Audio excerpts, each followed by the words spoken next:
For the 30 hours leading up to that train ride, I'd been unable to focus on much else. It had been a while since I'd locked lips with anyone, so I reminded myself that I'd have to tilt my head and keep my tongue engaged. As the train dropped down the grid from 23rd Street to 14th Street, Union Square, I inspected myself one final time in the circular compact, admiring the lava hue of my lipstick. I lifted my arms away from my torso to allow my perspiration to dry while searching through my phone for your last email. The halogen platform lights vanished, and the train thundered down the track toward Astor Place. Chile, 2015. It was a hushed Sunday afternoon in Santiago. Fog rolled in outside my southward window. Bossa Nova filled the living room, and my Siamese cat napped on the rug. I lay on the couch, and between lulling lyrics, my eyelids kissed closed. I had nowhere to be, so I intended to let myself drift. As the vinyl record serenely spun on the credenza, a sharp trilling interrupted the song. I assumed at first that I was dreaming of a disturbance. The menacing noise continued until I realized it originated in another room. Soon I was upright and padding toward the kitchen island. My head swayed with heaviness as I placed the phone to my ear. "Buenas tardes," I mumbled. On the other end, someone exhaled asthmatically but hesitated. Hello?" A man's voice finally stammered. My neck tensed. Who was calling from the United States? "Is this Tatum Vega? My name is Jamal Odalingo. I'm an investigative journalist for the New York Times." Despite embracing the expat life, I still subscribed to the Times and read it nearly every morning. I couldn't imagine why the U.S. paper of record was contacting me, but I was now less inclined to hang up.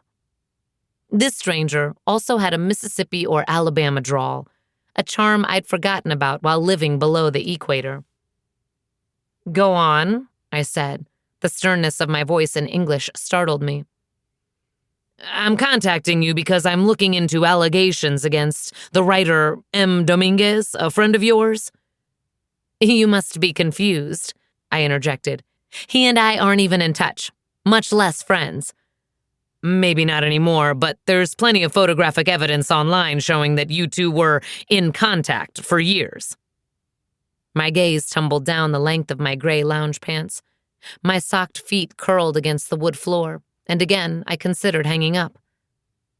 "What's this about? Why are you contacting me?" I asked. "A young woman has come forward with sexual abuse claims against M. Since she isn't requesting anonymity, I can share with you that her name is Maria Luz Guerrero." "Oh," I breathed, rattled by this information. "I'm curious if you'd be willing to answer some questions." "I don't think I even know this woman. I mean, surely I don't," I replied, still drowsy and ruffled to be having such a serious conversation in a language I had almost completely retired in South America. My eyes wandered into my living room. My Siamese, the most noble of my 3 cats, now stood like a soldier facing me. The vinyl record abruptly reached its end. The needle lifted. "I promise I won't take much of your time. Just a few questions. What do you say, Ms. Vega?" In that moment, the only thought I had wasn't an answer at all. It was that I had a history of not liking myself in English. I had made so many mistakes in the language. What if I lapsed back into that version of myself? 2. You're likely wondering what all this is about, my aim in contacting you. It's been 3 years since rain flicked our glasses as we stood inches apart, and I stared at your quivering upper lip, which always reminded me of the tilde. Last week, a journalist contacted me. Since I appeared in a number of online photos with you, it wasn't long before the media identified me. I learned that a young woman in upstate New York named Maria Luz has leveled serious accusations against you. She claims you two met years ago at a library reading you gave in Albany. Obviously, I don't know Maria Luz like you do, but I believe her. You weren't that person with me, not exactly. But the fingerprints of